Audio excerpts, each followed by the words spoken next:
Xiaomi का time हो गया। Xiaomi iconic trivia. आप लोगों से हमने कल सवाल पूछा था, आपको सवाल दिखाते हैं कि क्या कल का सवाल था।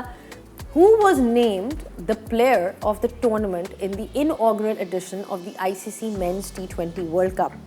और इसका जो सही आंसर है वो है Shahid Afridi. Shahid Afridi was the 2000 Men's T20 World Cup। आपने युवराज सिंह बोला था, लेकिन इट्स शाहिद अफरीदी। इनऑगरल जो पहला जो टूर्नामेंट था, और बहुत बहुत मुबारक हो क्योंकि विनर जो हैं वो हैं तनवीर। तनवीर, आपका लाहौर से ताल्लुक़ है। Huge congratulations to you because you won Redmi Note 13 winner, जिसके बहुत ही ज़बरदस्त स्पेक्स हैं। We spoken about the battery, we spoken about the screen, there so many other things that you can look forward to. So enjoy your phone. और आज का जो सवाल है वो भी दिखा दें प्लीज़। आज का सवाल ये है, who took the first ever wicket in the T20 world cup history? पहली विकेट आज तक जो T20 वर्ल्ड कप की हिस्ट्री में ली गई होगी, वो आपने इसका जवाब देना है। और जवाब देना है आपने हमारे हैंडल्स पे, जिसमें है 10 sports Facebook, 10 sports Pakistan Instagram and 10 sports x. So these are the social media handles and you get a chance to win the Redmi Note 13 series. I'm sure it is an incentive enough for you to participate in this. अब Canada के against match है, तो ये एक मिसबा, आप and Shoaib have already you've played one game against Canada in 2008. तो कुछ याद है उस मैच का? You know it was a long time ago, but कोई you were captain. मुझे वो तो नहीं याद, लेकिन 2011 का वर्ल्ड कप का मैच याद है मुझे। अच्छा, वो कैसा था? फंस गए थे हम। फंस गए थे? हम लोग 3 आउट हो गए हमारे 30 पे, and then we had a partnership. Umar Akmal और मैं, लंबी पार्टनरशिप हुई हमारी। और मुझे इतना याद है कि 160 समथिंग या 70 के करीब मैं आउट हुआ हूँ, and then we were all out on 177 रफली, जो मुझे याद है। And then they were playing very well. Premadasa में थोड़ी कंडीशन भी ऐसी थी, एक टाइम पे उनका 80 पे शायद एक आउट था, and then suddenly we just get back in the game, और हमने उनको ऑल आउट किया और मैच को 120-25 पे उनको ऑल आउट किया। तो it was a tough game. एक टाइम पे वी वर लाइक कि अब क्या होगा, कोई समझ नहीं आ रही थी कि they were playing very well, but then Shahid Afridi, Saeed Ajmal, वो बॉलिंग इतनी, ऐसे बॉलर थे मिडल में और श्रीलंका में, they just start taking wickets and we just. आपको रिमाइंड करते हैं, हमारे पास एक्चुअली इसकी मैच समरी भी मौजूद है। So let's have a quick look at ये क्या होता है। T20 वाली की मैं बात कर रही हूँ, जो T20 दैट वाज प्लेड। तो ये था जी आपके सामने सिचुएशन, 137 for 7 इन 20 ओवर्स हुआ था। ये 2008 की बात है, जिसमें सलमान बट ने 74 किया था। मिसबा आप भी मौजूद थे।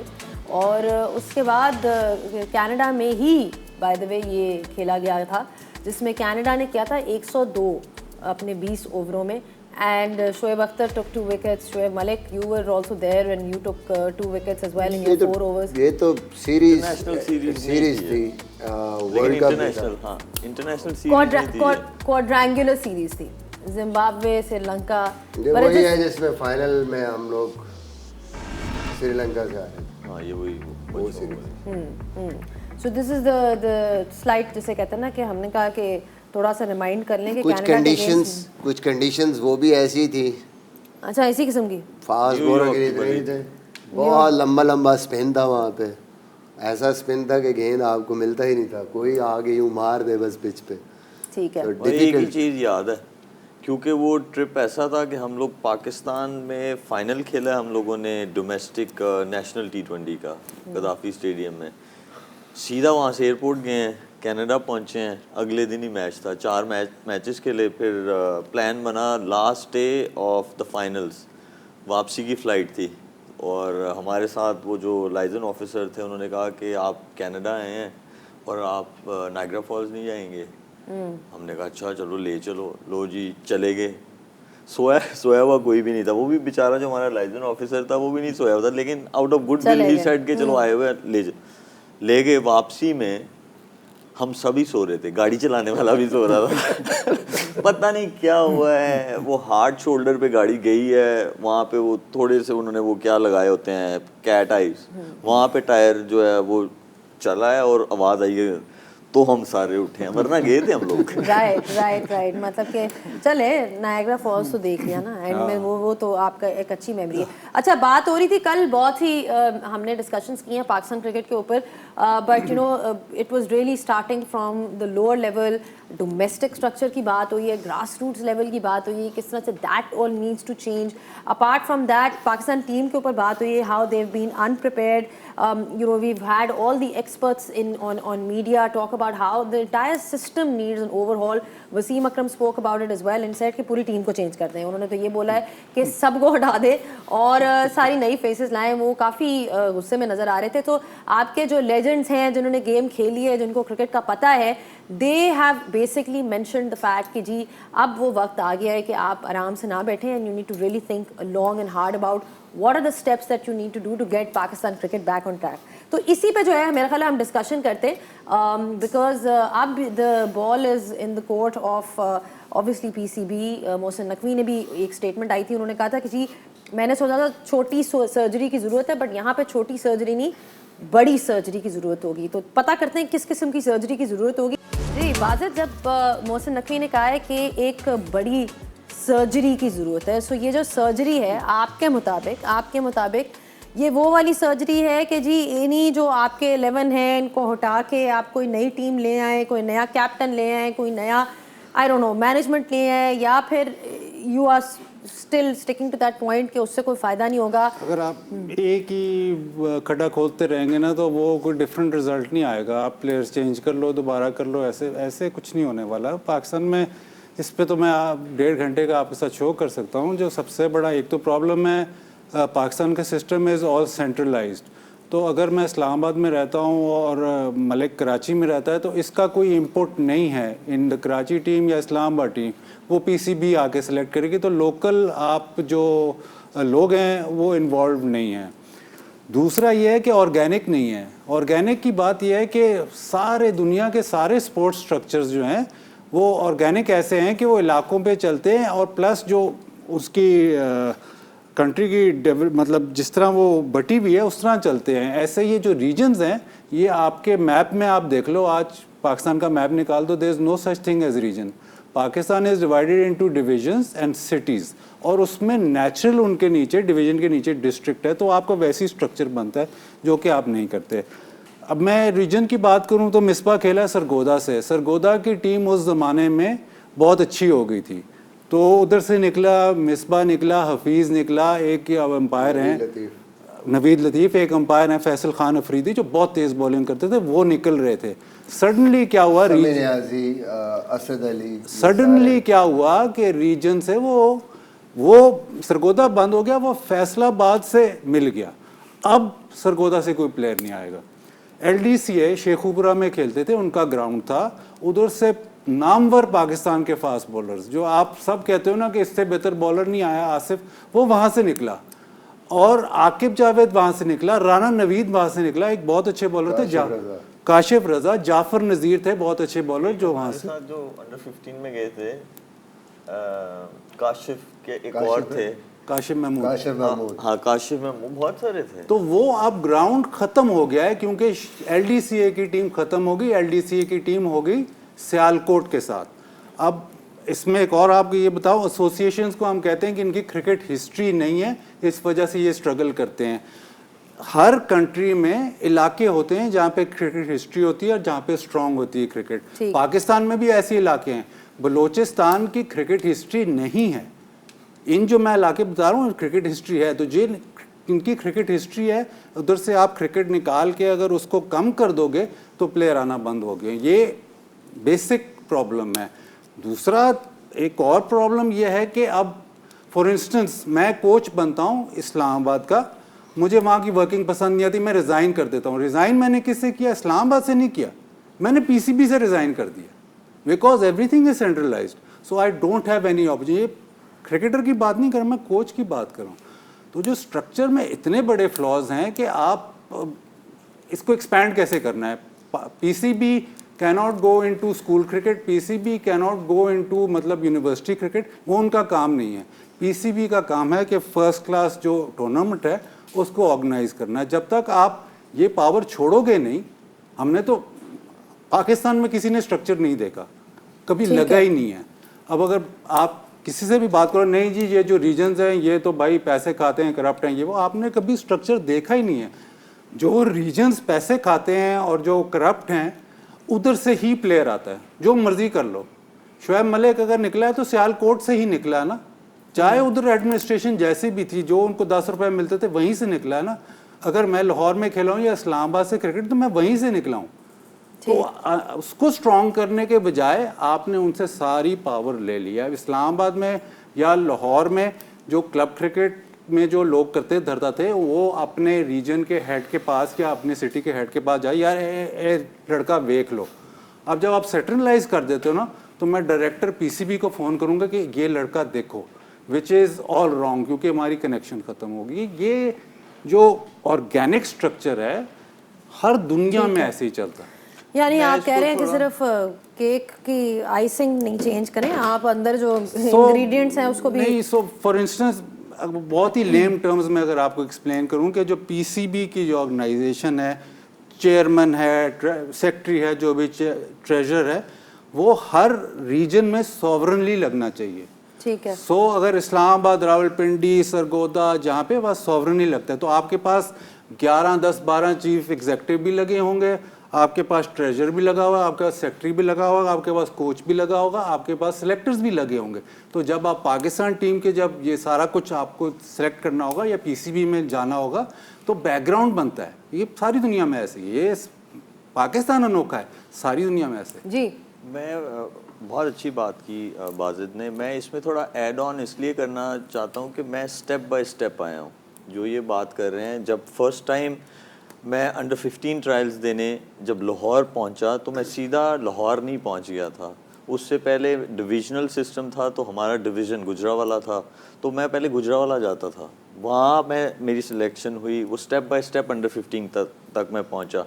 अब जो मेरा सफ़र शुरू हुआ सियालकोट से, वो गुजरावाला गया, गुजरावाला से लाहौर आया। अब उसमें मैं अंडर 15 खेला, फिर मैं अंडर 16 पंजाब अंडर 16 खेला, फिर मैं उसके बाद अंडर 19 खेला। जब मैं अंडर 15 ही खेल के आया था, मैं अंडर 19 खेल गया था। तो मैं स्टेप बाय स्टेप आया हूँ और मैंने वो सारे मरहले जो थे मैंने वहाँ से सीखा।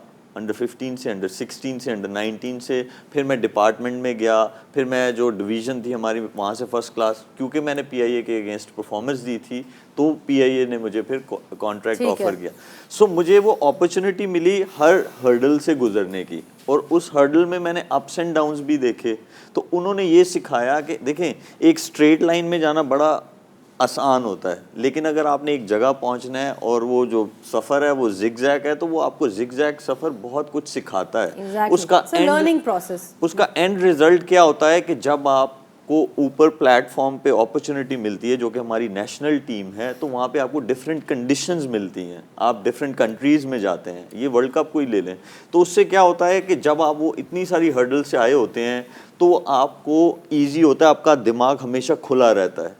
और जब आपने वो सारी हर्डल्स में आपने खुद ही उसका वे आउट निकाला होता है, आपको गाइडेंस मिलती है लेफ़्ट एंड राइट से जो आपके लोग होते हैं। लेकिन अब आप ऐसी जगह पहुंच गए हैं, तो जब आप उन हर्डल से गुजरे हुए होते हैं, तो आप किसी भी कंडीशन में खेलेंगे, जिसको हम कहते हैं असेसिंग द कंडीशंस, जो कि हमारी नेशनल टीम में नहीं दिखती। जब हम न्यूयॉर्क में आए, किसी ने असेस नहीं किया, समझ नहीं आ रही थी। तो वो एंड में यही होता है। तो अगर वो उनकी बात बिल्कुल सही है कि आप पाकिस्तान टीम, आप केक को कैसे सही करोगे, फिर उस पर क्रीम लगा दोगे, थोड़ी सी ड्रेसिंग कर दोगे, वो ठीक हो जाएगी फॉर द टाइम बीइंग, लेकिन जब तक आपके नीचे ग्रास रूट लेवल पे नहीं काम होगा, हमें कंसिस्टेंट रिजल्ट कभी नहीं मिलेंगे। हम 25 साल के बाद भी बैठे हुए, हमारी जगह कोई और बैठे हुए इसी चीज़ पे रो रहे हैं। नहीं, बट सवाल फिर एक ये भी, इसमें एक आखिरी बात, जब पीएसएल शुरू हुई थी ना, लोग कहते थे स्पॉन्सरशिप नहीं आएगी। स्पॉन्सरशिप आती है बिलोंगिंग पे। पीएसएल की टीम्स का नाम चेंज कर दो, आज स्पॉन्सरशिप ख़त्म हो जाएगी। सिटीज़ के नाम पे है ना, स्पॉन्सरशिप ख़त्म हो जाएगी, फॉलोइंग ख़त्म हो जाएगी। इस्लामाबाद का नाम चेंज कर दो, नॉर्दर्न कर दो,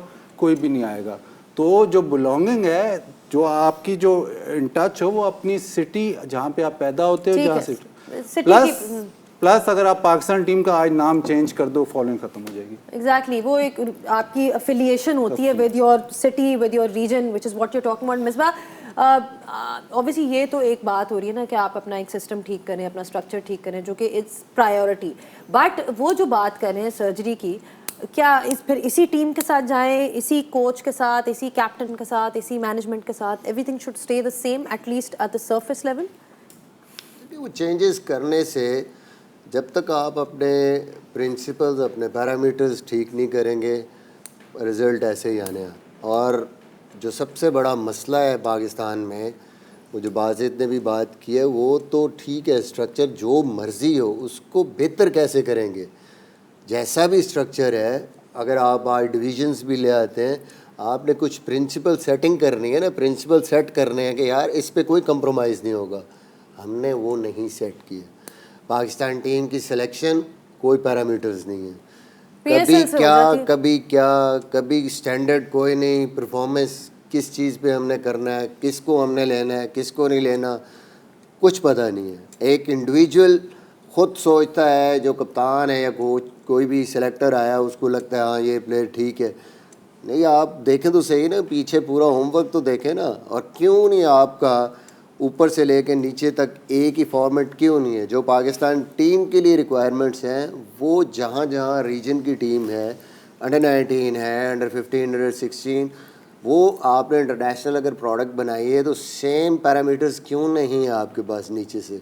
एकदम होता है कि रीजन में कोई भी खेल रहा है, सडनली वो आता है पाकिस्तान टीम में, तो वो वार्म अप के बाद साइड पे बैठा होता है। सही। वो वहाँ पे आके पता चलता है 4 बाउंसर हुए हैं, वो है ही नहीं अब।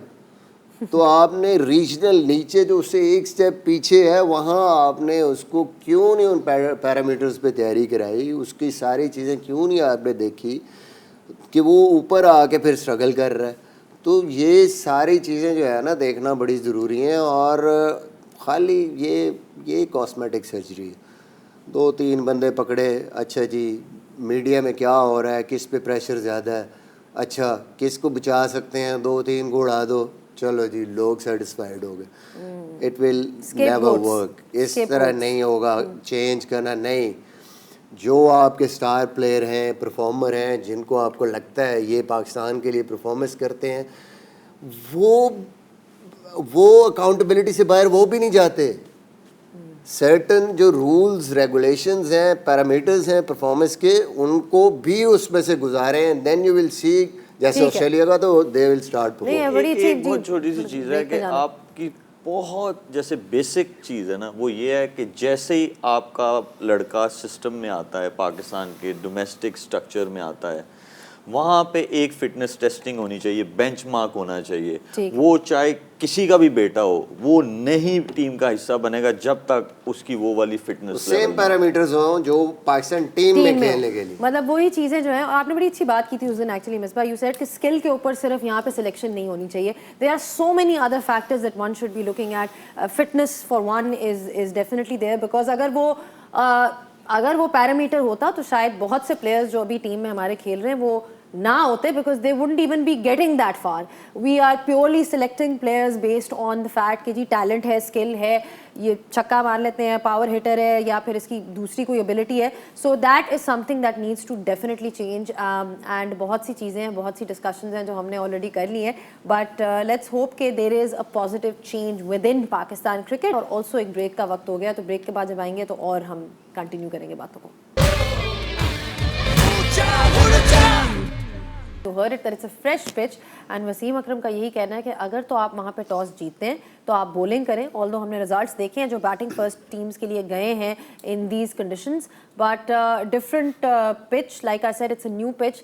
ही is also spoken about the lengths that bowlers should be looking at bowling here. वही बात हो रही थी कि यहाँ पे क्या स्लो वंस ना कराए, ज़्यादा जो है वो हिट द डेक हार्ड वाली जो लेंथ है उसी पे स्टिक करें, जहाँ पे हमने देखा था जिस तरह कल का मैच हुआ था या उससे पिछले भी, the real lengths which were actually probing and difficult for the batters were these lengths. अच्छा जी, बात हो रही है पाकिस्तान वर्सेस कनाडा की। Now we are actually a few moments away from the toss. बिल्कुल अब टॉस जो है इनफैक्ट रेडी ही है।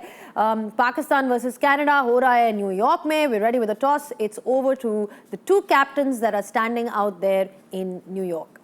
All right, so that's the news from the center. You heard it that Pakistan has won the toss and they have elected to bowl first. सिर्फ एक ही change है, साइम अयूब आए हैं और इफ्तिखार अहमद आज नहीं खेल रहे, which means Imad Wasim is playing and hopefully he is fit because एक थोड़ी सी खबर आ रही थी कि शायद वो unfit होंगे.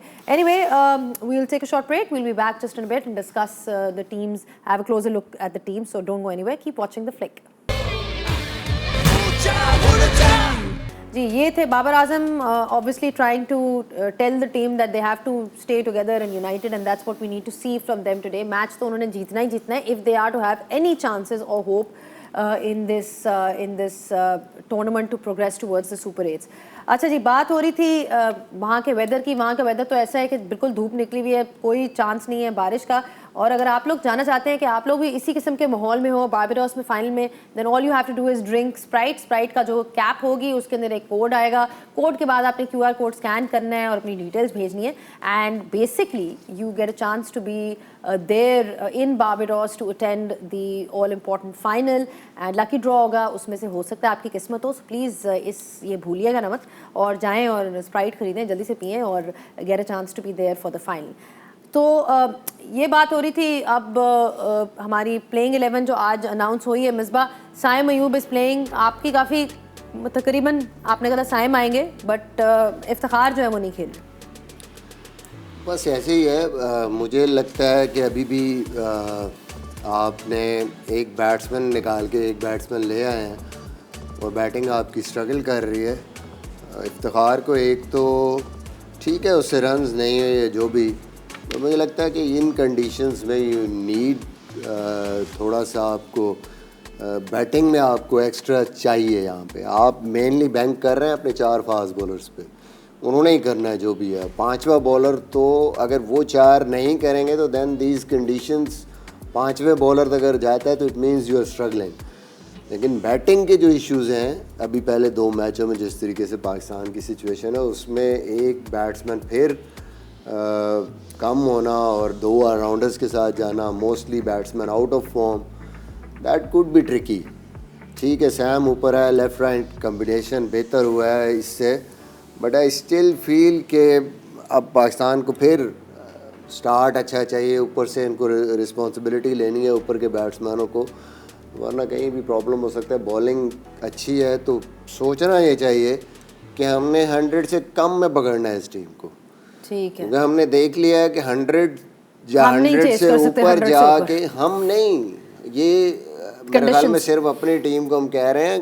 साउथ अफ्रीका खेली है, यहाँ पर जो भी टीम खेल रही है 100 से ऊपर जैसे ही आप 6 एंड ओवर पे जाते हैं इट बिकम्स वेरी डिफिकल्ट. ठीक है, मैं आप लोगों के पास ज़रूर आऊँगी to talk about your opinion, what you think, but it's time for actually another breather. We'll be back in a bit और डिस्कस करेंगे कि ये टीम जो है ठीक है कि नहीं, क्योंकि शुएब की टीम तो जी वो डिफरेंट थी, बाजिद की भी जो है मोर और लेस सिमिलर थी और प्रेडिक्शंस भी लेंगे. So don't go anywhere. इतना ही टाइम है कि मैं सिर्फ जो है ना आप लोगों से प्रेडिक्शन ले सकूंगी कौन जीतेगा. जी बाजिद वहाँ से शुरू करें जब नेचुरली शुरू पाकिस्तान. चलें बाजिद रहने दें, आप बताएं. इंग्लैंड जी, Australia, Pakistan, South Africa, Pakistan. अब वो पता नहीं ना, वहाँ भी तो पाकिस्तान के प्लेयर हैं. अच्छा हाँ, वहाँ पे भी पाकिस्तान के प्लेयर हैं. जैसा आज उन्होंने सोचा ना आउट ऑफ द बॉक्स की बजाय आउट ऑफ द कंट्री. चलें, सुन लिया आपने. Thank you so much for your thoughts everyone. We are ready for all the live action between Pakistan and Canada. Take a short break and when we are back we will be back with the live action.